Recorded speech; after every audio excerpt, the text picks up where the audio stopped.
میرے اور آپ کے آقا و مولا نے ارشاد فرمایا قیامت کے دن میرے سب سے قریب وہ ہوگا جو کثرت سے میرے اوپر درود پڑھنے والا ہوگا۔ تو یہ حضور کی قربت کا ضامن ہے درود۔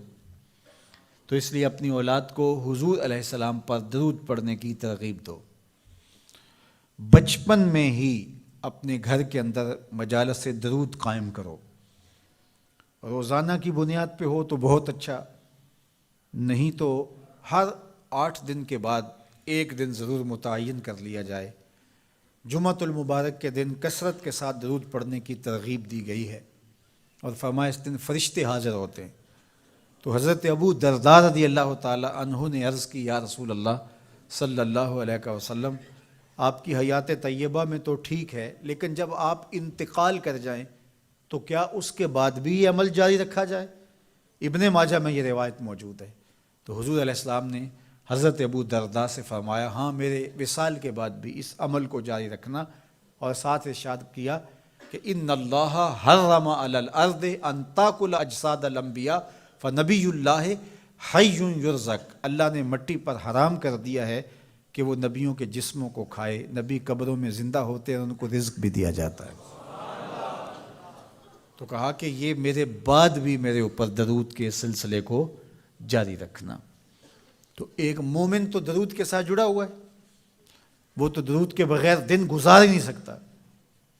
الگ سے نہ بھی پڑھے تو اس کو نماز کے اندر درود پڑھنا ہی ہوتا ہے۔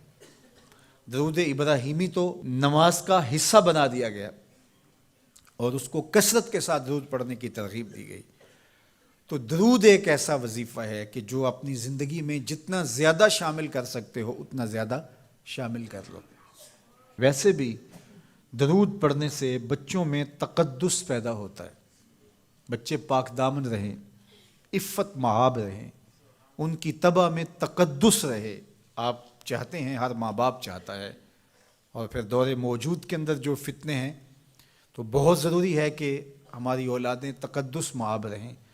تو ان کو درود کی ترغیب دو، تو اس کا عملی نتیجہ یہی ہوگا کہ ان میں تقدس کا جوہر پیدا ہوگا، اور ان کی عصمت کی حفاظت رہے گی۔ اور درود شریف پڑھنے والے بچے اور درود شریف نہ پڑھنے والے بچے دونوں کی عادات میں فرق ہوتا ہے۔ درود پڑھنے والوں کی طبع میں رقت، لطافت، نرمی، محبت، شفقت جیسے جذبات پیدا ہوتے ہیں۔ یہ درود شریف کا عملی نتیجہ ہے۔ بعض لوگوں کو شکایت ہوتی ہے کہ ہمارے بچے بڑے اکھڑ ہیں، بڑے تند مزاج ہیں، بڑے سخت گیر ہیں، تو اس کا علاج کیا ہے؟ تو اس کا علاج یہی ہے کہ ان کو درود کی تسبیح دو۔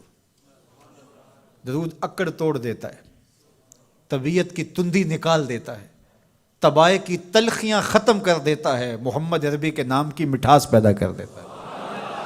حضور کا نام شہد سے میٹھا ہے، دل آویز ہے۔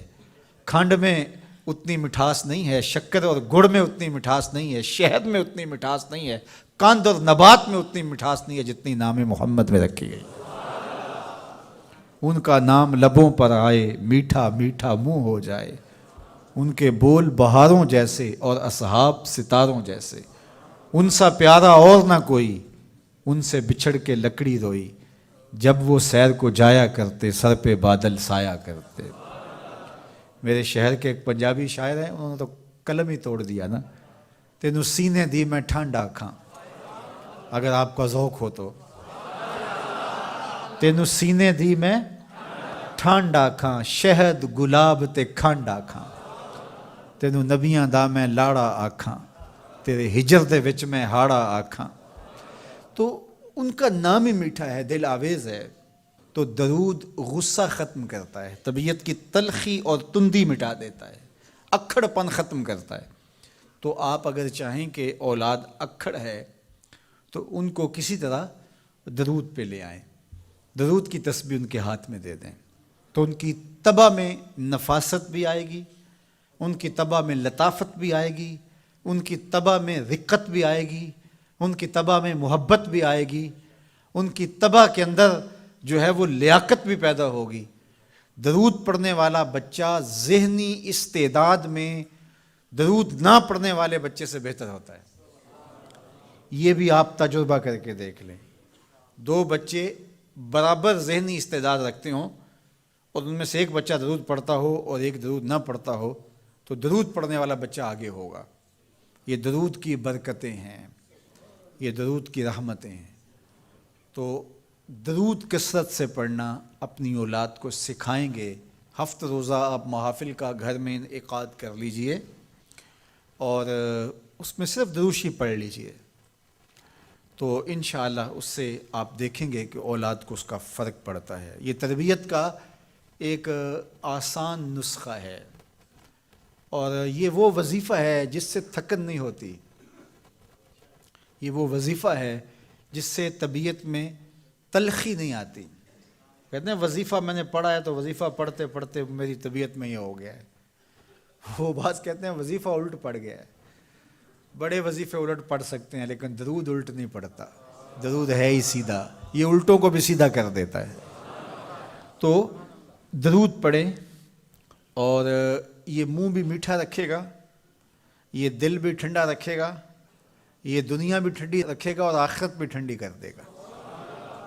درود چراغ بھی ہے، درود کستوری بھی ہے، خوشبو بھی ہے، مہک بھی ہے، شہد بھی ہے، گلاب بھی ہے، کھنڈ بھی ہے اور سینے کی ٹھنڈ بھی ہے۔ تو درود اپنی طبع کے اندر اچھی طرح سے راسخ کر لیں اور اپنی اولادوں کی طبع میں اس کو راسخ کریں۔ اس سے آپ عملاً دیکھیں گے، میں سالوں کی بات نہیں کرتا، اشروں مہینوں کے اندر آپ فرق پڑتا دیکھیں گے۔